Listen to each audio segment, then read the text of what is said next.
Olá, meu querido telespectador, minha querida telespectadora. Estamos aqui diante do assunto de prematuridade e também as adaptações cardiovasculares do período puerperal, né? E a gente vai tentar entender como é que funciona essa prematuridade aqui. A gente vai tentar entender qual é a profundidade desse assunto.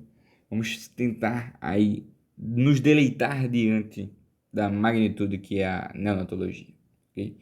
Então, primeiramente, o que é que você considera como sendo prematuridade? Então, prematuridade é todo aquele recém-nascido com menos de 37 semanas de idade gestacional. Beleza? Show de bola.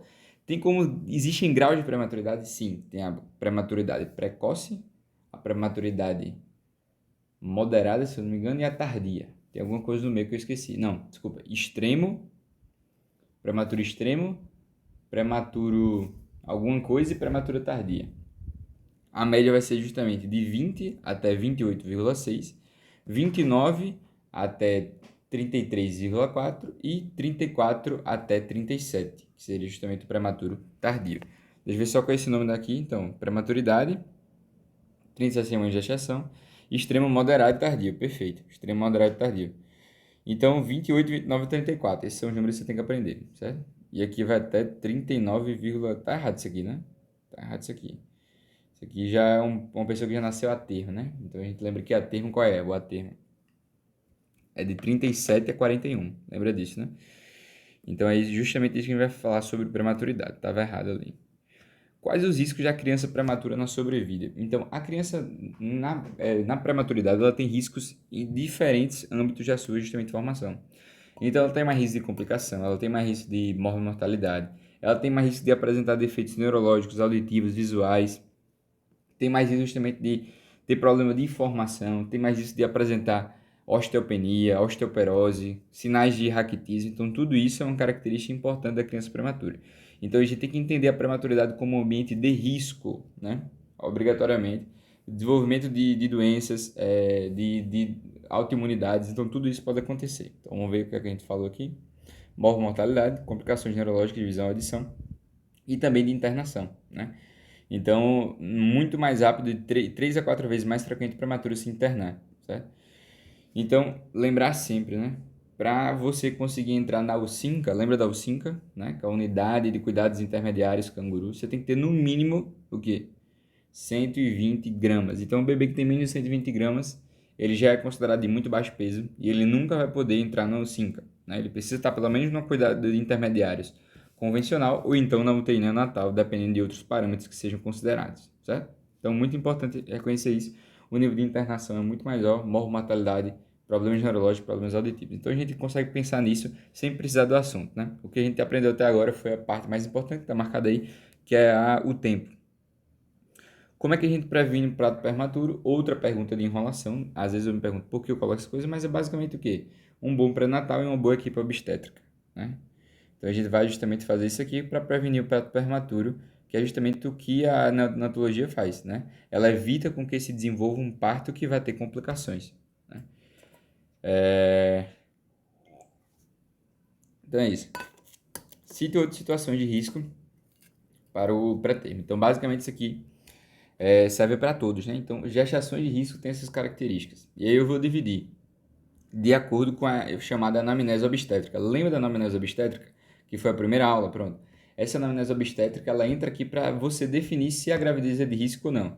E quais são os elementos que a gente tem que destacar? Então, elementos relacionados à identificação. Então, você vai fazer justamente a semiologia, você tem que botar a identificação. O que é que você escreve lá? A idade. Então, mulheres menores de 16 anos e maiores do que 35 anos são consideradas de risco, então os extremos de idade.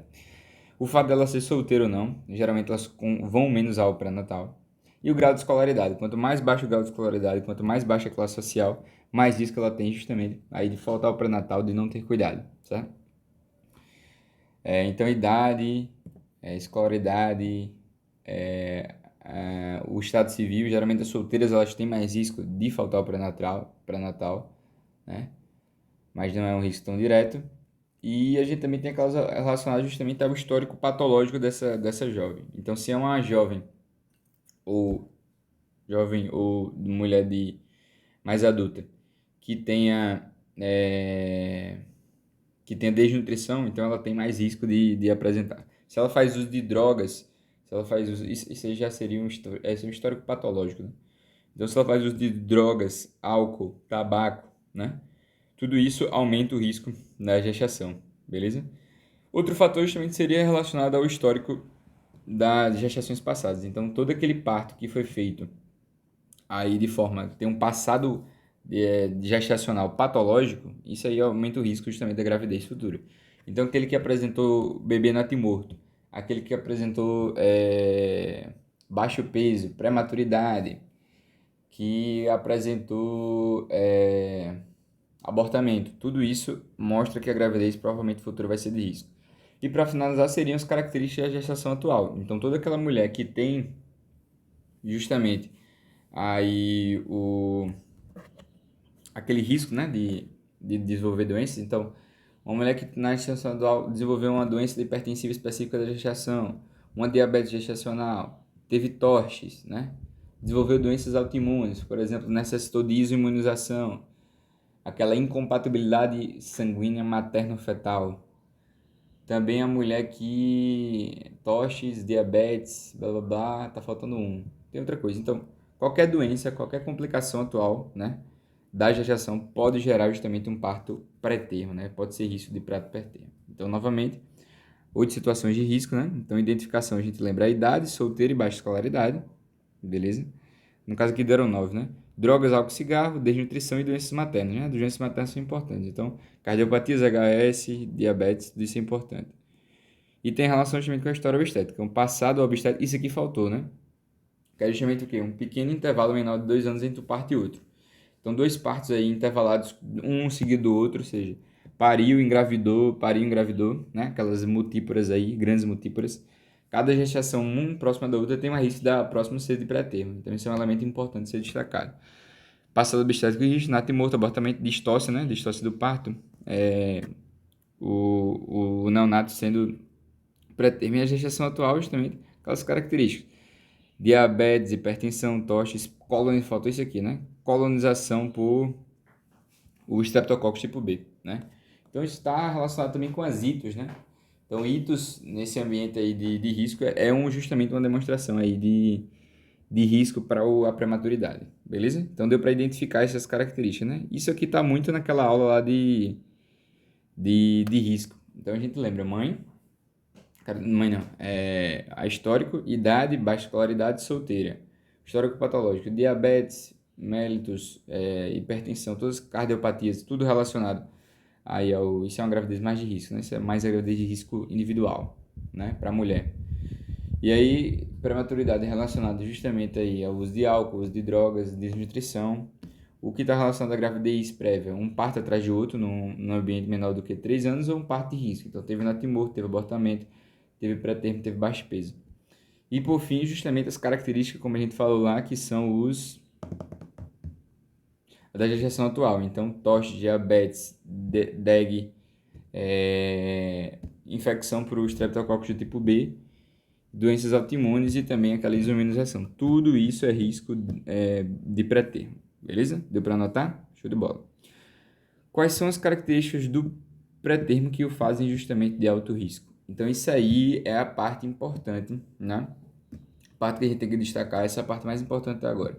O que é que tem no pré-termo, no prematuro, que o faz ser de alto risco? Né?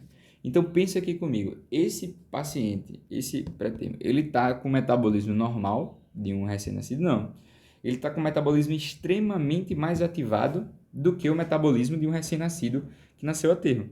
A gente lembra que é no período final da gestação em que a gente tem maior crescimento, né, de hipertrofia. Então, se esse bebê nasce durante esse período, o resultado vai ser o quê? Justamente o desenvolvimento de um recém-nascido que exige muito de forma externa, exige muito do meio externo para poder se desenvolver, beleza? Então, ele exige muitos nutrientes, que eles tinham um aporte na placenta e agora ele não tem mais. Então, por isso que a gente muitas vezes precisa fazer uma reposição enteral ou então parenteral nesse neonato, né? Então, ele vai ter uma grande necessidade de nutrientes, um metabolismo extremamente mais ativo do que o que tem nascido mais a termo, né? E por mais que ele seja extremamente ativo, ele também é muito o quê? Muito incipiente, muito novo. pouco desenvolvido, imaturo, né? Esse metabolismo imaturo ele vai fazer com que esse indivíduo ele tenha o quê? Menor capacidade de imunidade. Então, ele não tem desenvolvimento de macrófago, não tem desenvolvimento de opsonização, não tem resposta neural efetiva, o que torna-o mais susceptível a infecções, né? Ele é mais susceptível a infecções, principalmente porque o prematuro está em quê? Em ambientes muito mais próximos aí de processos invasivos, né? Então, nutrição exige mais nutrientes, o meu metabolismo está extremamente ativo.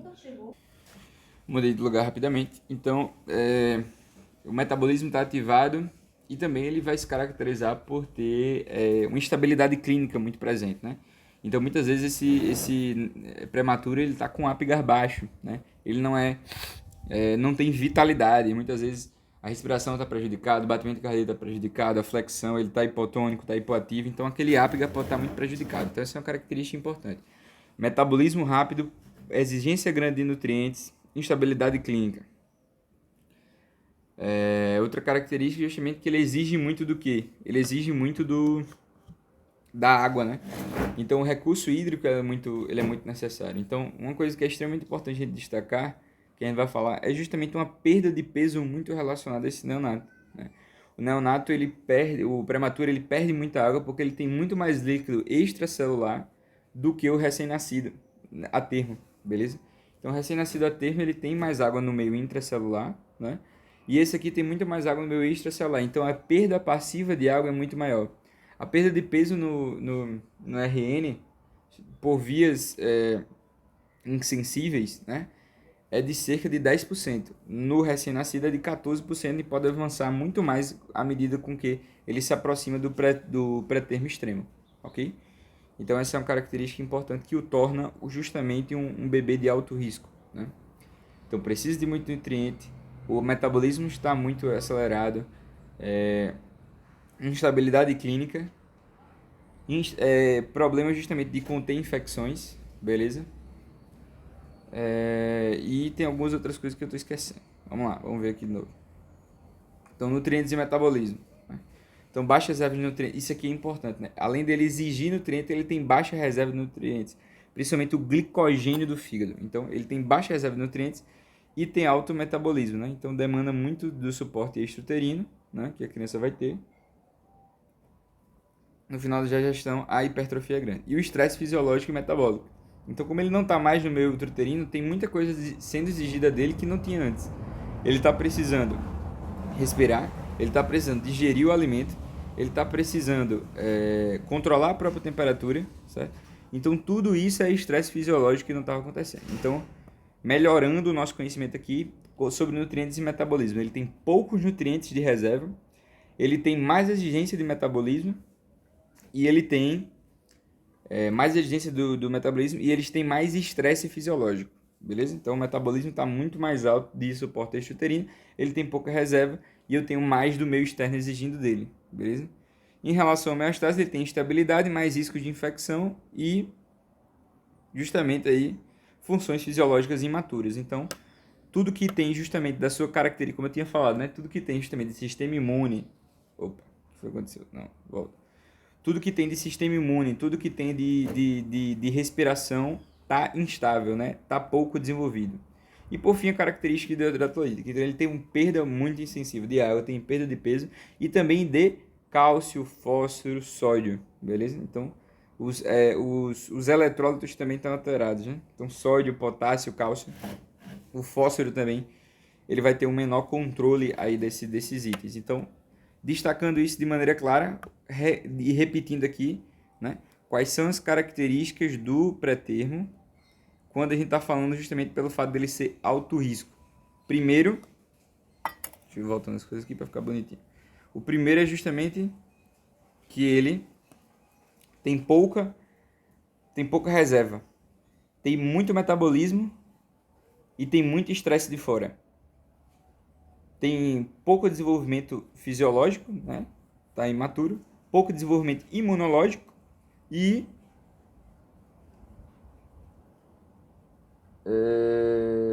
instabilidade clínica, beleza? Instabilidade clínica. Perde muita água, perde muito cálcio, perde muito sódio, perde muito potássio, certo? Deixa eu ver aqui. Isso aqui já foi, isso aqui rapidinho. Além da maturidade imunológica, o meio da unidade intensiva, como eu falei, ele é muito invasivo, então por isso que tem muita infecção. Show de bola. Então a gente terminou essa parte mais inicial. Agora a gente vai entrar em dois temas muito importantes, que é a reposição hídrica e a reposição nutritiva. Então, quando a gente fala de reposição hídrica, a gente tem que responder primeiramente o quê? Qual a perda fisiológica, por que essa taxa quando melhora? Então, comparando com o RN a termo. Então a gente responde isso tudo de uma vez, né? Vamos lá. O nosso queridíssimo RN-PT, o RN aí do nosso queridíssimo Partido dos Trabalhadores, ele se caracteriza pelo quê? Ele não tem a cornificação da pele. O que é cornificação da pele? É justamente a presença da camada queratinizada que protege justamente da perda sensível de água, né? Então o resultado é que quando ele nasce pré-termo, né, ele perde muito líquido e ele demora mais tempo para cornificar, beleza? O bebê, quando ele nasce também pré-termo, ele também tem muita perda de água. Só que quanto mais pré-termo, mais a presença justamente do sistema, o quê? Mais a presença justamente do sistema não, de água no meio extracelular. E aí, a perda de água de 14%, que é a perda média de peso, por conta justamente dessa perda de líquido, é muito prejudicada. Mas você lembra também que tem perda de cálcio, potássio e sódio, também de fósforo, né? Lembra que tem essas coisas, né? Apesar do fósforo estar mais no intracelular. Tem muita perda dessas substâncias. Aí eu pergunto, por que em grande parte a gente tem muita perda dessas substâncias? Porque a gente tem dois sistemas que estão prejudicados, né?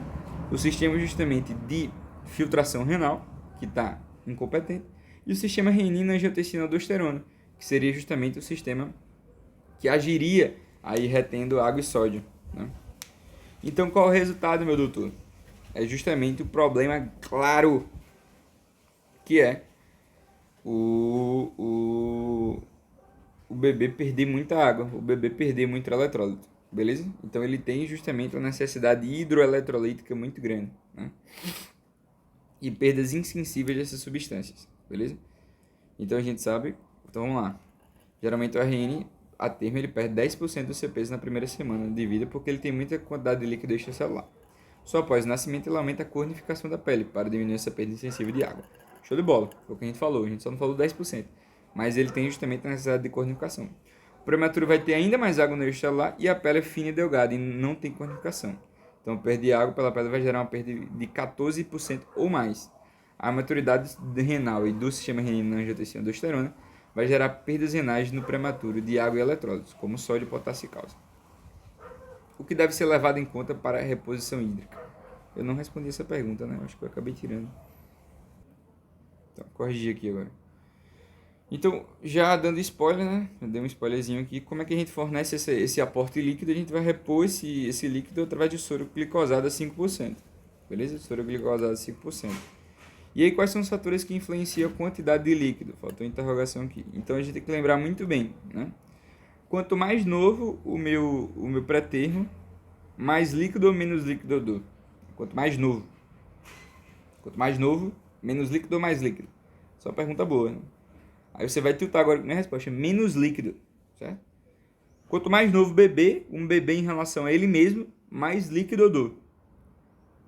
Mais líquido eu dou quando ele vai crescendo. Isso é lógico, né? Você bebe mais água quando você tem 3 meses de idade ou quando você tem 10 anos, né? Então a lógica é essa. Vá com calma na sua resposta. O que é que você não pensou? O fator que influencia mais é o peso. Quanto menor o peso, menor a quantidade de líquido que eu dou. Concorda? Calma. Assim, quanto menor o peso, mais líquido eu dou. Beleza? Mais líquido eu dou. Quanto menor o peso, mais líquido eu dou. Mas quanto menor o peso, mais líquido eu dou. Mas quanto maior a idade, quanto mais tempo passa do período de reposição, mais líquido eu dou também. Certo? Então é pra cá. Então imagina aqui que tá crescendo. Aqui eu tenho... É porque não dá pra escrever, né? Mas enfim. Vou mostrar a imagenzinha pra ficar mais claro. Pronto, aqui ó. Do copiado. Quando você tem menos peso, né? Quanto menos peso, mais líquido você precisa.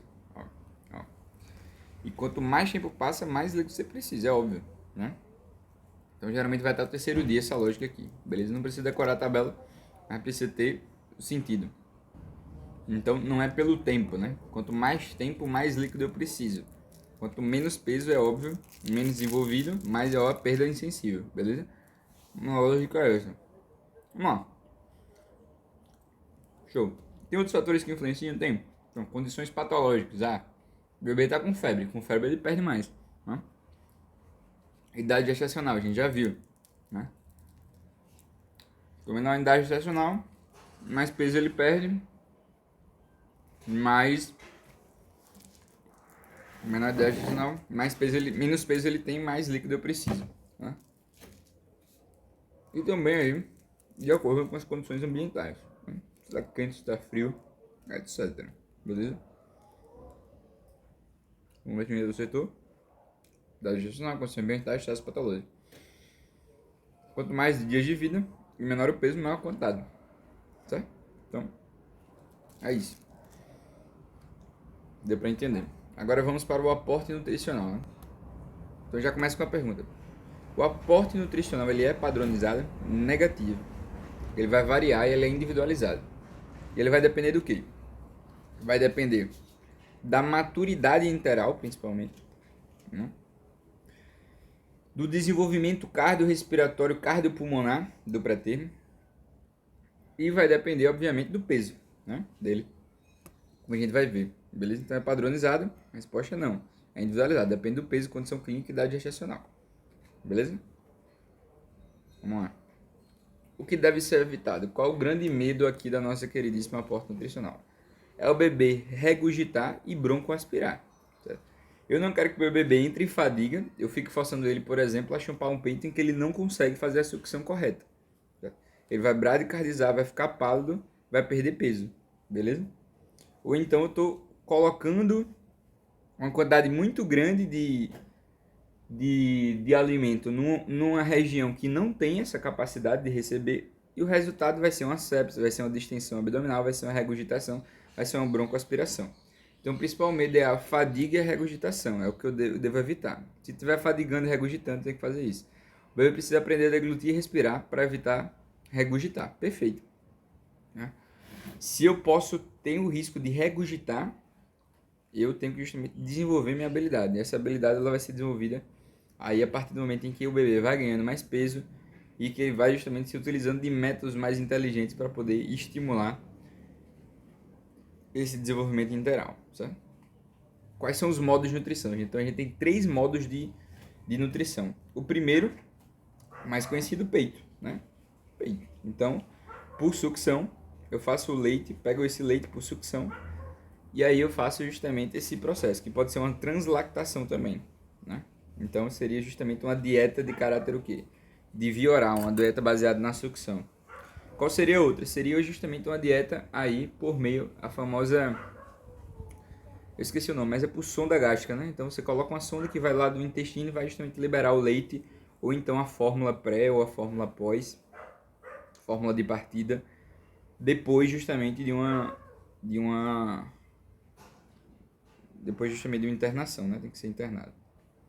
E o último seria justamente a parenteral, né? Que seria endovenosa. Aí eu coloco um preparado lá mais concentrado, que já vem com cálcio, já vem com fósforo, já vem com sódio, já vem com os nutrientes necessários, proteínas, lipídios, tudo justamente já bem estudado aí pelos os nutricionistas, né? Então pode ser por via oral, por sucção, gavagem, dieta por sonda, não é gavagem, e depois endovenoso, né? E às vezes a gente consegue fazer os dois, que é justamente a nutrição mista, né? Que geralmente os dois a gente vai entender quando a gente vai falando de nutrição interal mínima. E o alimento vai ser qual? Então o alimento é muito simples, ou pode ser diretamente o leite, né? O leite materno. Então eu pego o leite materno, se tiver conseguindo direto por sucção, perfeito, o prematuro consegue fazer a sucção diretamente do peito. Se não, posso fazer o quê? O processo de ordenha, né? Inclusive uma indicação justamente lá na Alcon, um cuidado é ensinar a mulher a fazer uma ordenha manual correta, beleza? Fazer uma pega correta, ver se a mama está engurgitada ou não, tratar aquela mulher que tem problema de amamentar, essas são as indicações relacionadas à amamentação, entre outras, né? E aí o que é que eu tenho que fazer aqui, em grande parte? é justamente fazer esse alimento com o próprio leite materno. No entanto, existem fórmulas, né? Existe a fórmula pré, para o prematuro, a fórmula pós, que é uma fórmula pós-alta, e a fórmula de partida, seria já aquela fórmula pronta para o bebê a termo, beleza? Então, a gente pode fazer isso, certo? E aí o prematuro pode mamar do peito? Pode. Então quais são os casos justamente em que a gente pode mamar do peito? Então basicamente são indicações muito parecidas com a Alcon, né? Então basicamente pensa o seguinte: o nosso queridíssimo bebê, ele tem que ter mais de 2 quilos ou então mais de 36 semanas de idade gestacional, né? 36 semanas, né? 36 semanas de idade gestacional. É 34 que tem na Alcon. Na Alcon 34. Mas aqui acho que é 34 também, né? Vou estar aqui a 34. Então 34 ou então mais de 2 quilos, beleza? E aí, é porque eu tô confundindo 36 porque são 6, gente, mas é 34, 2 quilos, né? Ou mais de 34 de idade gestacional, ou 2 quilos, e ele tem que ter características importantes, né? Ele tem que ter RH positivo, ou seja, tem que ter o nosso queridíssimo. Ele tem que ter capacidade justamente de deglutir, tem que ter capacidade de sucção e tem que ter capacidade justamente de digerir esse alimento, né? Ele não pode estar justamente aí com dificuldade de instabilidade hemodinâmica, ele tem que estar estável hemodinamicamente, ele tem que estar estável cardiopulmonalmente, ou seja, não pode estar com um distúrbio respiratório grave, né? Esse bebê, ele tem que amar deglutir, não pode estar estável hemodinamicamente, não pode estar fazendo distensão abdominal, né? Não pode ter distensão abdominal. Isso aí é mais para dieta interal, mas aqui é dieta interal também, né? E aí ele não pode estar bradicardizando, não pode estar com a oximetria baixa enquanto está mamando. Então são características importantes. Vamos rever aqui para eu lembrar direitinho, porque eu estou me enrolando, né? Então 34 semanas ou 2 quilos, essa parte lembrou. Ausência de desconforto respiratório, beleza, show. Essa parte da estabilidade respiratória. Boa saturação, lembramos. RH positivo é hemodinamicamente estável. Acho que fomos bem, conseguimos lembrar das coisas importantes aqui, certo? Show de bola. RH é ruído hidroaéreo para você que estudou muito bem a nossa queridíssima semiologia, certo? Quando interromper e o que fazer? Então a gente vai interromper a partir do momento que o bebê ele começa a apresentar fadiga ou recogitação, beleza? Eu não quero que ele broncoaspire, eu não espero broncoaspirar para gerar problema, eu não espero ter distensão abdominal para gerar problema. Se ele está regurgitando, se ele está com fadiga, já é motivo suficiente para eu interromper, e aí eu volto justamente para uma parenteral exclusiva, certo? Ou então fazer uma gavagem diretamente, né? Uma gavagem, uma alimentação parenteral, principalmente se ele tiver sem ruídos hidroaéreos, principalmente se ele tiver com distensão abdominal. E aí vem justamente o ponto, né?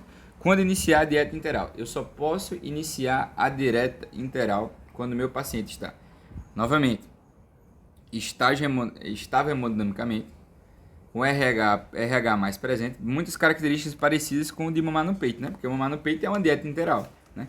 Então, RH presente, sem distensão abdominal, fundamental não ter distensão abdominal, a gente vai entender já quando a gente falar da enterocolite, certo?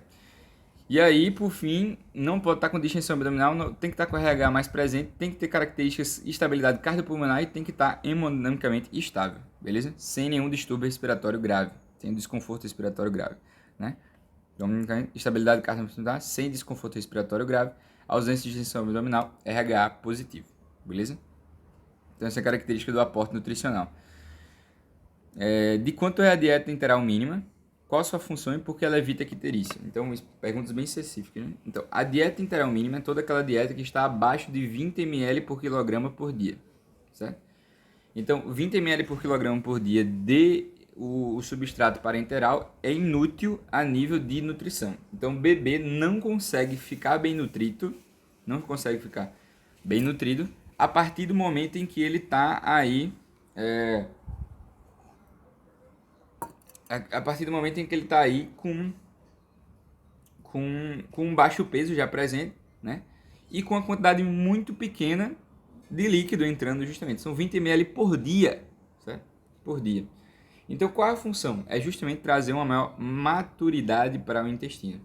A partir do momento em que eu dou uma dieta interal mínima, eu estou juntando essa dieta com uma dieta parenteral. Então, estou fornecendo nutrientes. Seria, portanto, uma dieta nutritiva mista. Beleza? E aí é uma marca importante naqueles indivíduos que têm extremo baixo peso. Então, qual a função dele? A função dele são várias, né?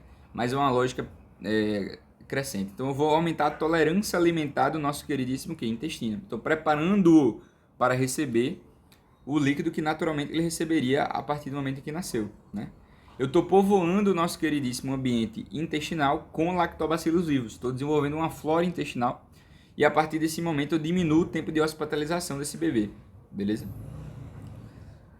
Diminuindo justamente a chance de infecção e esses problemas gastrointestinais.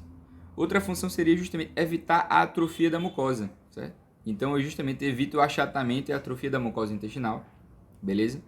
Eu permito justamente o desenvolvimento de movimentos peristálticos, né? E justamente ao produzir mecônio, eu vou acabar justamente liberando o líquido do que está vindo do fígado através de uma vesícula biliar, que é justamente a bilirrubina.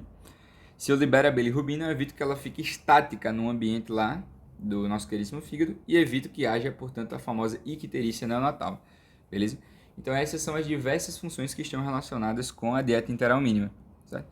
Então a dieta enteral de menos de 20 ml por quilograma por dia, isso vai mudando progressivamente, não serve para nutrir a criança nem garantir caloria, porque ela está recebendo o quê? Nutrição parenteral, certo?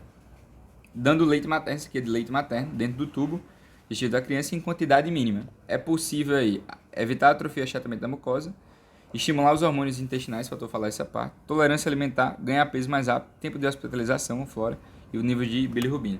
O que é que faltou falar? Faltou falar que vai estimular a liberação de enzimas e faltou falar que eu vou justamente gerar aí um ganho de peso mais simples, mais rápido, né? Então vou aumentar a velocidade do ganho de peso, mas as enzimas são a parte mais importante. Evita a atrofia da mucosa, libera enzimas. Evita a atrofia da mucosa, libera enzima e excreta bilirrubina. Evita a atrofia e achatamento da mucosa, libera enzimas, bilirrubina, diminui o tempo da hospitalização, permite a formação de uma flora bacteriana e permite maior ganho de peso. Então essa é a característica da dieta enteral mínima. Como essa dieta deve progredir e qual o objetivo? Então o objetivo, como eu falei, é permitir a formação da flora de lactobacilos vivos, beleza? Bem acute, bem propaganda e acute. E essa dieta ela deve progredir, certo? Aumentando a quantidade a cada 24 horas, certo? Então tudo abaixo de 20 ml é dieta enteral mínima, independente da quantidade.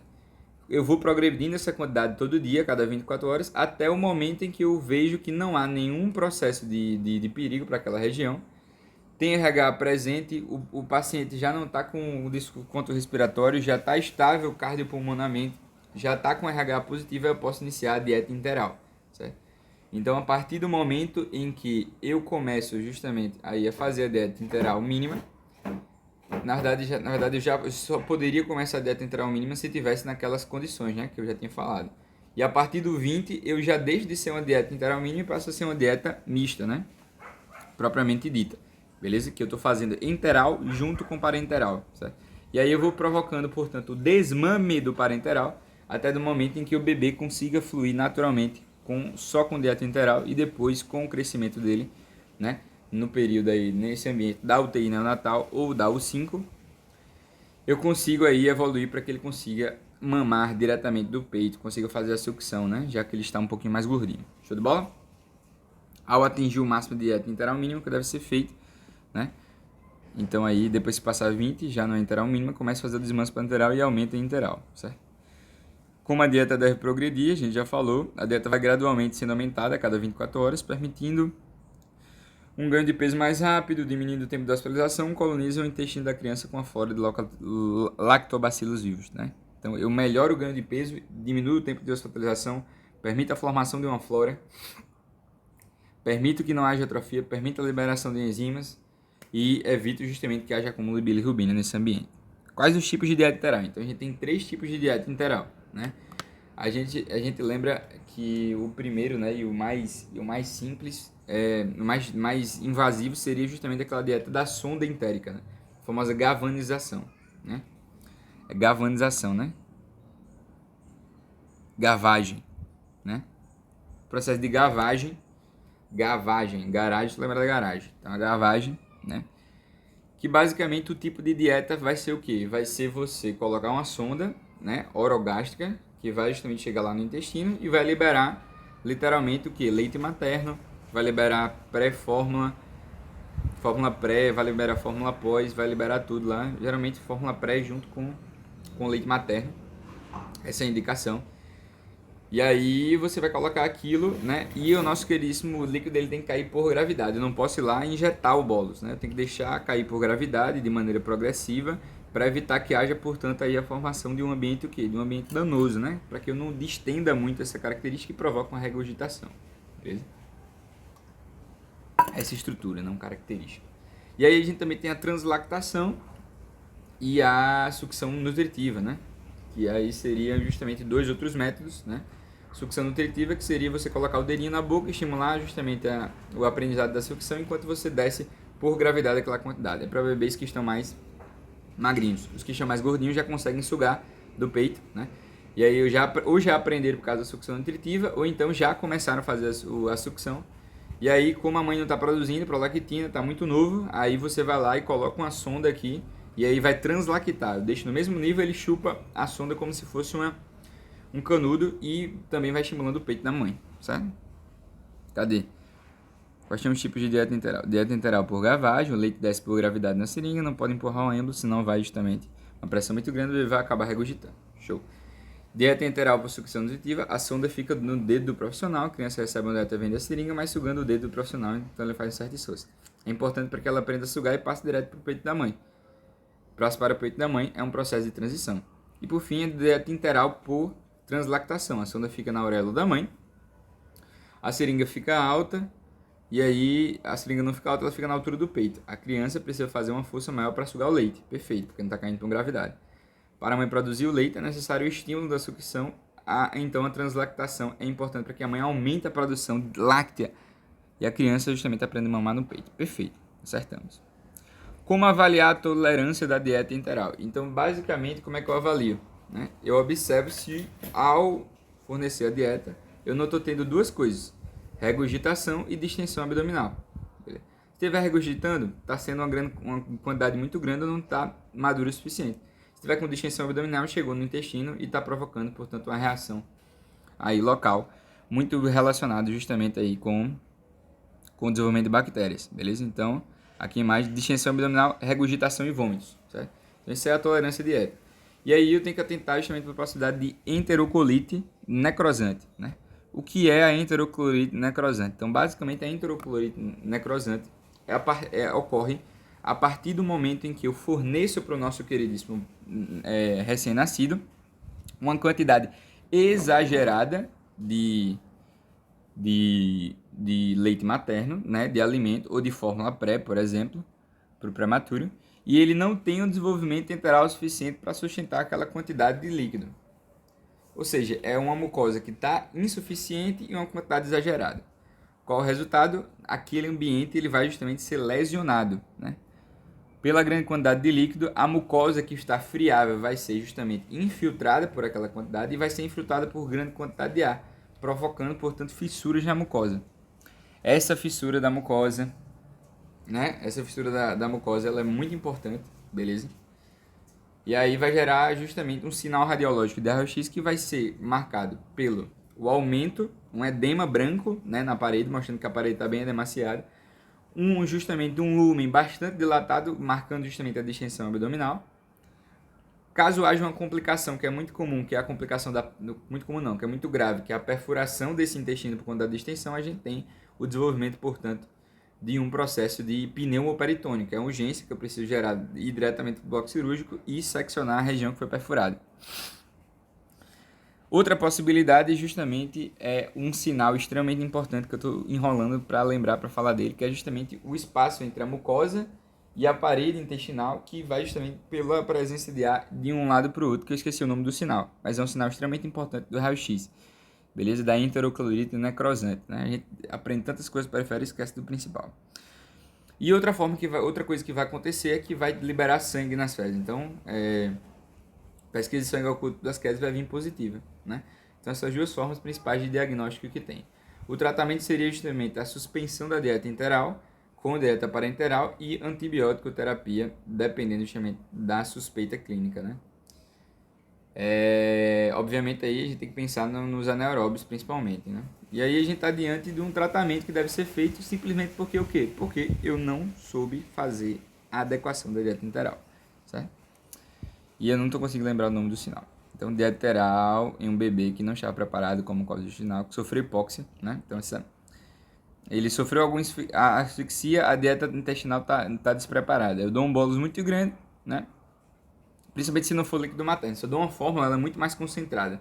Então, a lesão ainda é muito maior. O resultado é a mucosa lesionada e fissurada com entrada de ar e risco de perfuração.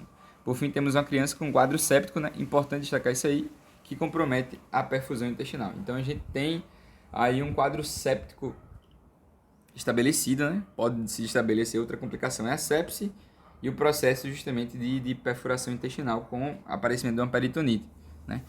Isso acontece justamente porque perfurou e também porque a gente tem uma criança que está com dilatação, então a perfusão intestinal vai estar extremamente prejudicada. Quais são as alterações laboratoriais diagnósticas, né? Pneumatose intestinal, o nome é esse, né? Pneumatose, não tem um pneu peritônio, tem a pneumatose intestinal, muito fácil de lembrar agora. A criança com alimento presente no intestino vai ter distensão de alça visível no raio-x. A criança poderá ter nas fezes pesquisa de sangue oculto positivo, como a gente falou, porque a mucosa lesada passa sangue para o intestino da criança, óbvio. Na lesão da mucosa intestinal, o ar do tubo digestivo penetra na submucosa, dissecando a parede intestinal e apresentando um sinal radiológico denominado pneumatose intestinal. Eu acho que é isso aqui, né? Tá aqui a parede demaciada e aqui justamente um líquido entre a submucosa e as musculares. O raio-x mostra a parede intestinal demaciada branca e dentro da parede branca há uma linha preta que indica a presença de ar. É o sinal da pneumatose intestinal. Qual a principal complicação? A evolução do sofrimento intestinal. Depois de as alças ficarem distendidas, a criança pode ter perfuração da alça com pneu peritônio. Havendo perfuração intestinal, a criança tem que ir para o bloco cirúrgico com ressecção de alça perfurada. Show de bola. Qual a conduta? Conduta é suspender a dieta enteral, fazer dieta parenteral total e antibiótico terapia. Certo? Deu para entender? Essa é a enterocolite necrosante. Beleza? Uma perguntinha, mas tem muita coisa dentro. Show de bola? Deu para entender esse tema? Então é assim que você vê se a dieta enteral está dando certo. Lembrando, né? Lembrando essas características. Eita, faltou falar os pontos, faltou essa questão aqui, né? Quais os pontos de nutrição do pré-termo de acordo com o peso e qual a função dos aditivos? Pulei algumas perguntas aí, não pulei não?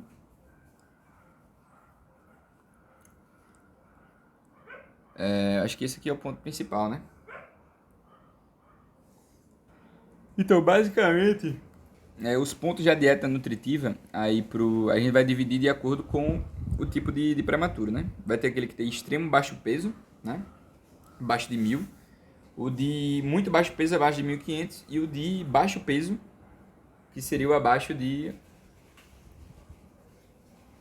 o prematuro acima de 1.500, né? E aí... calma. Acima de 1.500 não. Seria o de entre 1.500 e 2.500, né? Que seria o baixo peso, muito baixo peso e extremo baixo peso abaixo de 1.000, beleza? E aí a gente tem justamente essa características importantes. Ao atingir, como é que é o ponto de nutrição? Então, o extremo baixo peso eu tenho que começar obrigatoriamente com dieta parenteral, isso é lógico, né? E aí eu começo nesse paciente com dieta enteral mínima, beleza? Depois que eu vou para a dieta enteral mínima, aí eu faço uma dieta enteral mínima, já estou fazendo justamente a famosa terapia mista, né? Essa terapia mista, quando está evoluindo, o paciente está respondendo bem, está tendo a resposta enteral, justamente desenvolvendo a mucosa. Qual o próximo passo? Tem que evoluir, né? Agora eu começo a dar o quê? Começo a dar justamente aí um leite materno, certo? Começo a dar leite materno e começo a fornecer aí a nossa queridíssima pré-fórmula, beleza? Então, nosso queridíssimo leite materno ou fórmula pré, se eu não tiver o leite materno aí, extra, né? Se a mãe não estiver liberando, outra coisa mais. E por fim, para finalizar, eu tenho que fazer justamente uma pós-fórmula, uma fórmula pós, que seria justamente para o prematuro, né? Fórmula pré para o prematuro. Fórmula pós seria uma dieta pós-alta, beleza? Então isso aqui é importante, né? Que é justamente para reforçar aí o leite materno. Outra coisa que eu tenho que fazer seria justamente aí pro muito baixo peso. Então, muito baixo peso abaixo de 1.500. Esse muito baixo peso, o que é que eu vou fazer com esse paciente com muito baixo peso? Eu começo também com dieta parenteral, só que eu não começo justamente com o bolos de dieta enteral mínima, abaixo de 20. Eu já começo acima de 20. Então, a dieta enteral, depois eu evoluo para mista. E aí, nesse ambiente de evolução para mista, eu já passo justamente, já pulo um pouquinho mais rápido, né? Então, faço o leite materno com o pré, ou então um pós, né? ou então uma fórmula pré, uma fórmula pós, e depois dela eu já vou para a fórmula de partida, certo? Que seria para um RN normal. Para o baixo peso, eu não começo com dieta parenteral, eu vou direto para a dieta interal, com LM e fórmula pré, e depois eu passo para a fórmula de partida. Vamos ver se eu acertei. Aqui eu já vi. Quais os pontos de nutrição do peito? Então, parenteral, enteral mínima, terapia mista, aditivo de leite materno ou fórmula pré, beleza?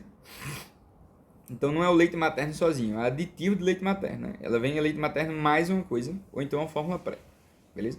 Que é aquele FM85, se eu não me engano. Então aditivo de leite materno, depois uma fórmula pós-alta pro prematuro, beleza? É a fórmula pós-alta. Muito baixo peso, nutrição parenteral igualzinho, depois enteral sem ser mínima, só bolos maior, depois terapia nutricional mista. Show de bola. Eu dou o aditivo do LM ou então fórmula pré, mesma coisa, certo? E depois o que é que eu vou fornecer? Né? Vou fornecer uma fórmula pós-alta ou uma fórmula de partida. O LM fórmula, né? Ou uma fórmula pós-alta ou então uma fórmula de partida, beleza? LM fórmula e pós-alta, me viajei aqui, acho que é a junção do LM fórmula, né, com aditivo, ou então a pós-alta. No baixo peso, direta nutrição enteral ou leite materno diretamente, e depois leite materno ou fórmula de partida, beleza? Então vamos ver deixa eu ver se eu falo melhor agora. Eu falei uma lógica parecida, mas não estava perfeito. Vamos lá. Nutrição, tô tentando olhar. Nutrição, tô olhando pra mim, tô olhando pra minha própria câmera, eu olhando no meu próprio rosto. Então vamos lá. Nutrição parenteral, nutrição enteral mínima, certo? Depois terapia mista. Aí eu dou um aditivo de leite materno ou então uma fórmula pré. Depois eu faço uma fórmula pós. Não é isso? Fórmula pós alta prematuro. Perfeito. Show de bola. No muito baixo peso. Enteral, parenteral, enteral, sem ser mínimo. Terapia mista. Aí depois eu faço a mesma coisa. Ou aditivo do leite materno ou fórmula pré.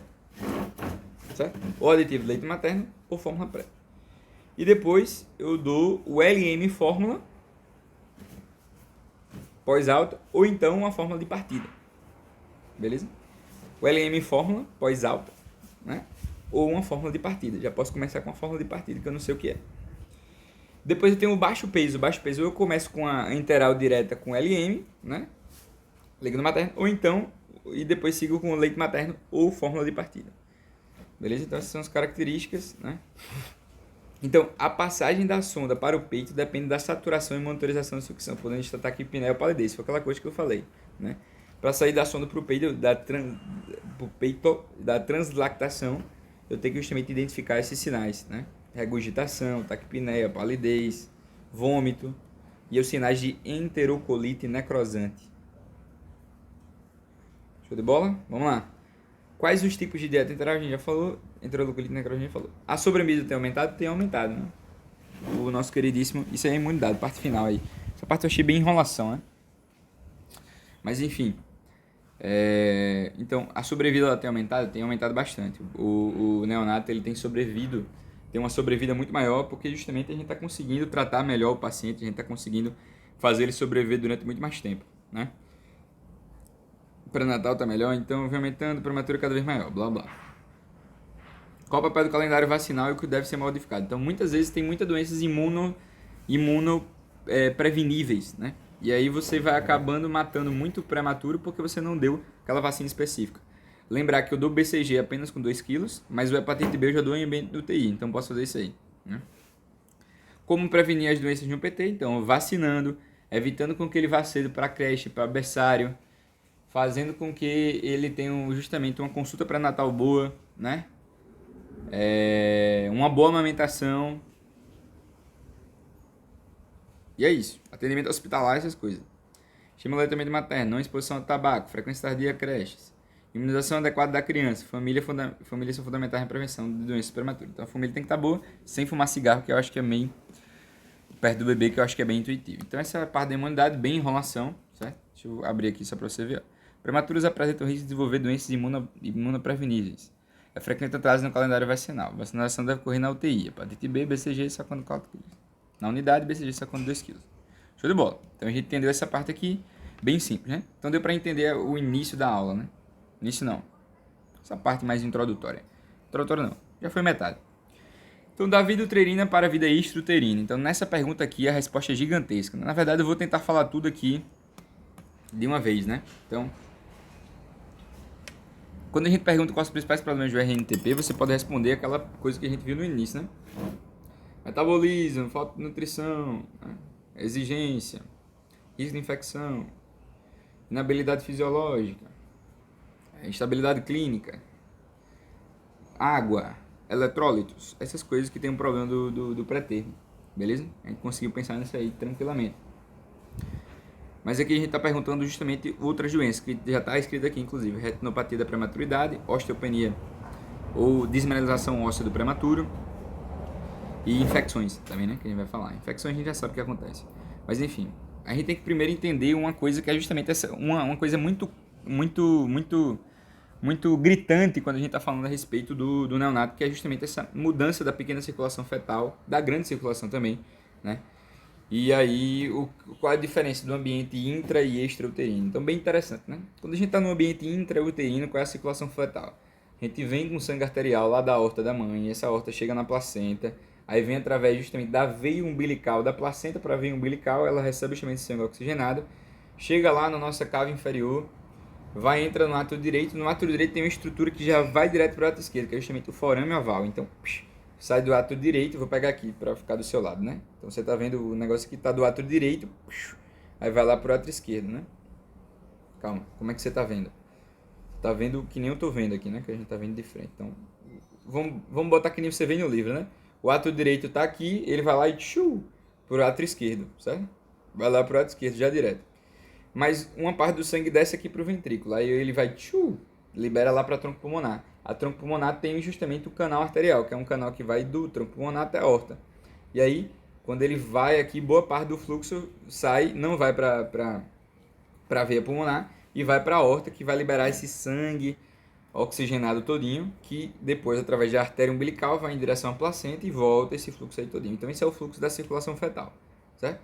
Então, essa é a lógica que acontece. Quais são as características do pulmão? O pulmão ele está com os alvéolos colabados, cheios de líquido, né? Tem muito líquido no alvéolo, beleza?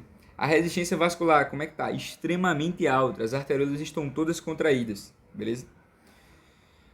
Enquanto justamente a circulação sistêmica está com resistência extremamente baixa, a gente tem um fluxo muito bom para o cérebro, um fluxo muito bom para o coração, para continuar batendo, né? O sistema recebe muito sangue.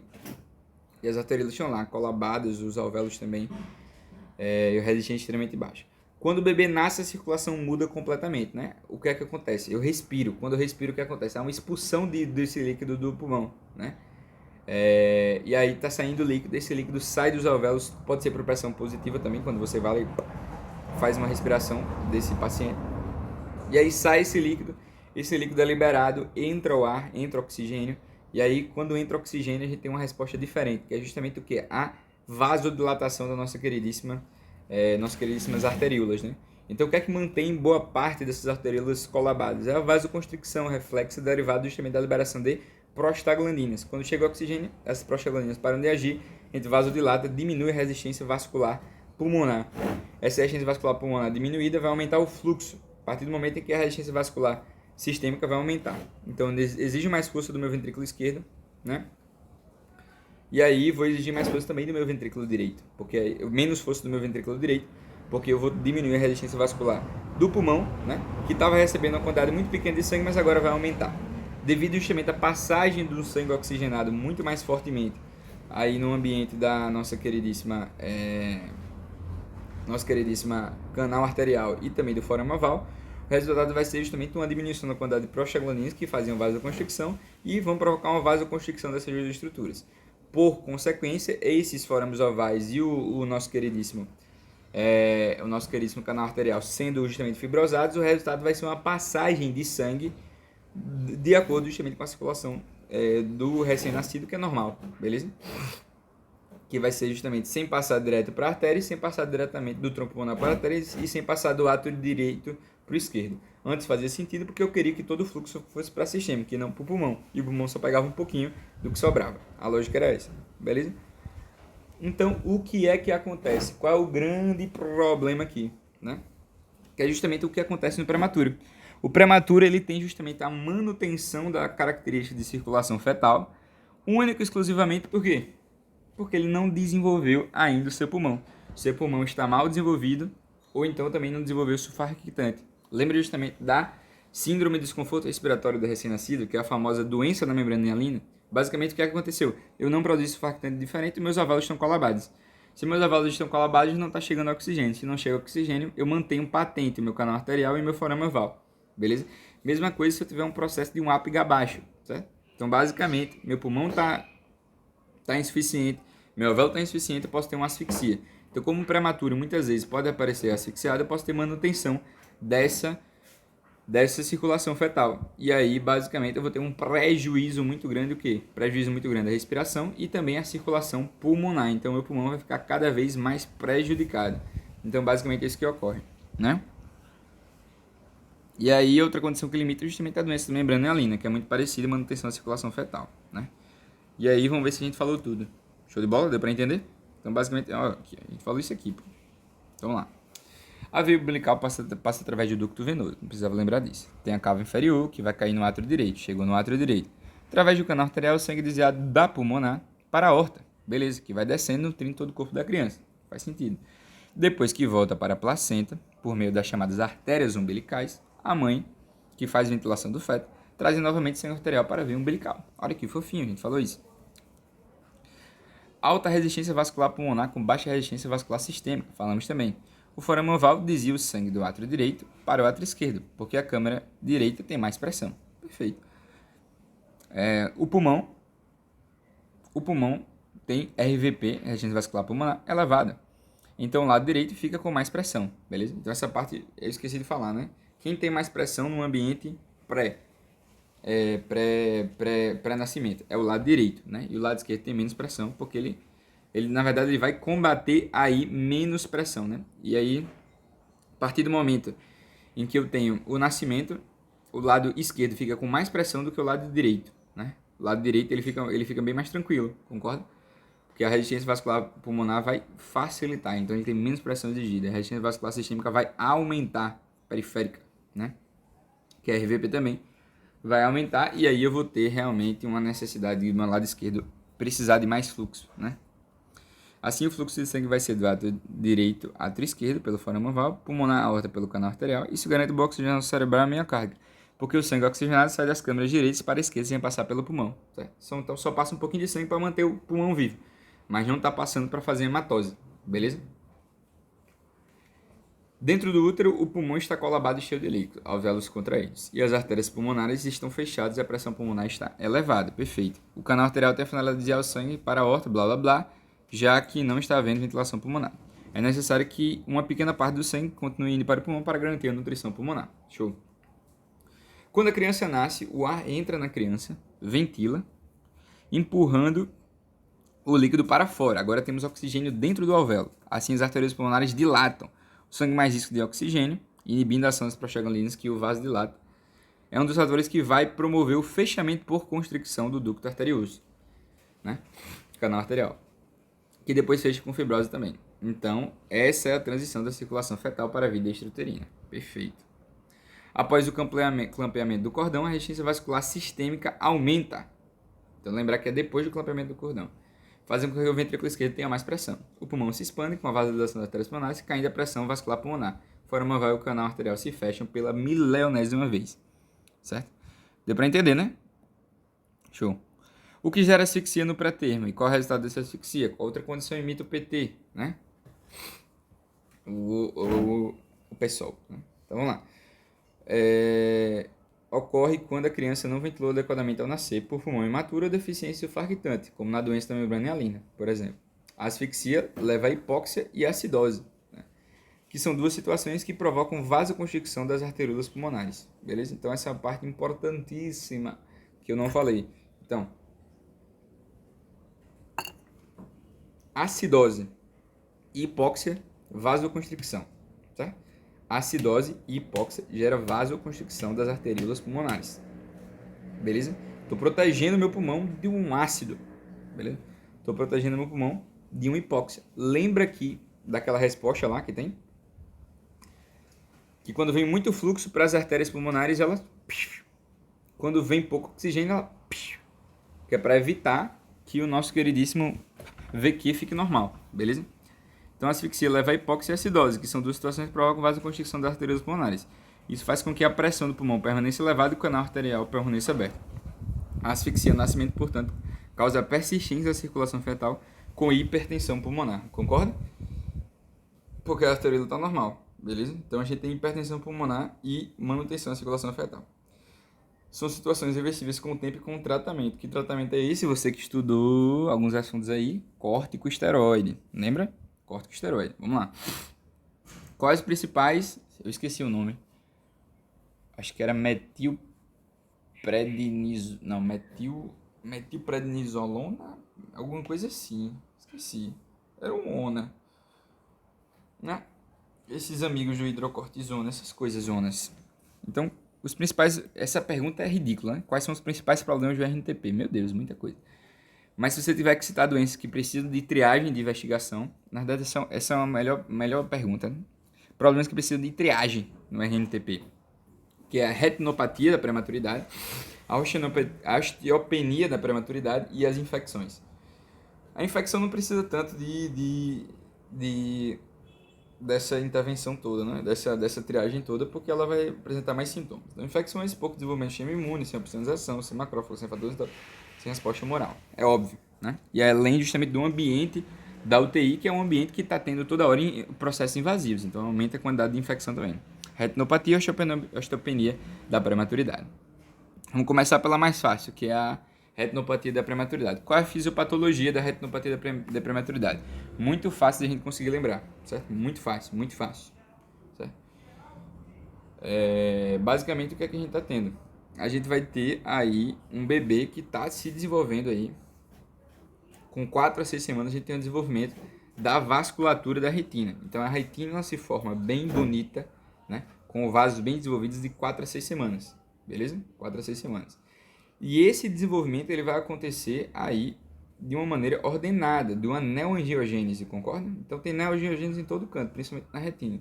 E por que a retina ela é muito prejudicada no neonato? Então, por conta de alterações, como por exemplo a hipóxia, né?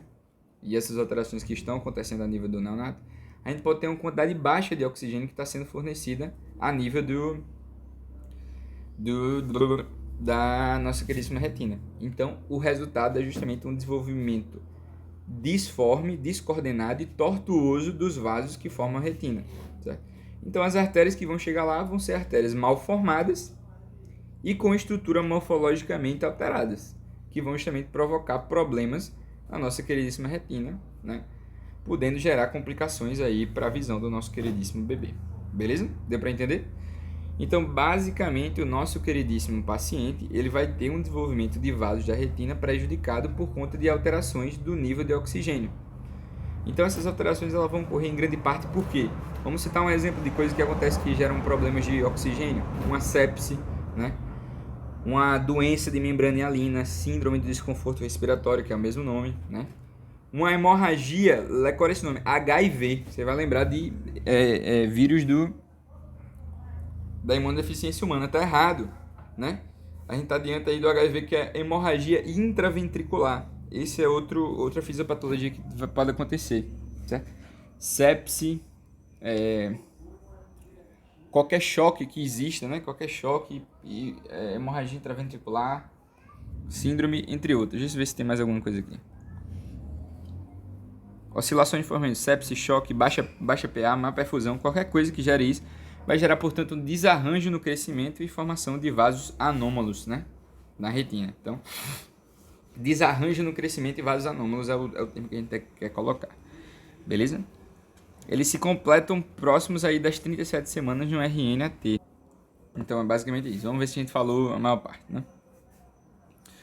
Oscilações de fornecimento de oxigênio provoca desarranjo no crescimento e formação de vasos anômalos. A retina está em desenvolvimento na via intrauterina, né? Esse desenvolvimento é do centro para a periferia, né? Obviamente, chega lá aqueles vasos lá, centro-retinais do centro para a periferia. O desenvolvimento, ele se completa próximo das 37 semanas no RN a termo, beleza? Se a criança nasce prematura com oscilações, próximo das 37 semanas no RN a termo, beleza? Se a criança nasce prematura com oscilações no fornecimento de O2, sepse, choque, baixa hemoperfusão, então isso vai levar a um desarranjo no crescimento do amadurecimento do vaso da retina, que ficam tortuosos, ocorrendo na formação vascular e